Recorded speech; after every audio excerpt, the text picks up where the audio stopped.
Everyone, this is my crocodile tooth thin section slide underneath the stereo microscope. Okay, this is the microscope.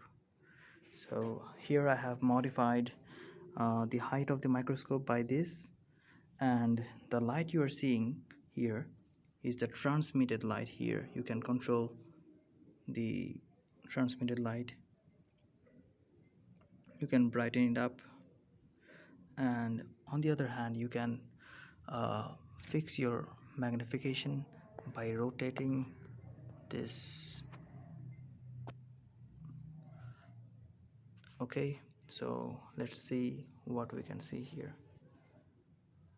This is a crocodile tooth underneath the microscope. You can see some growth lines are here.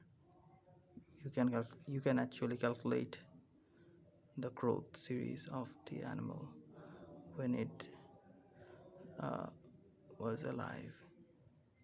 Okay, crocodiles regularly straight their tooth, so you can only tell how old the tooth was. Okay.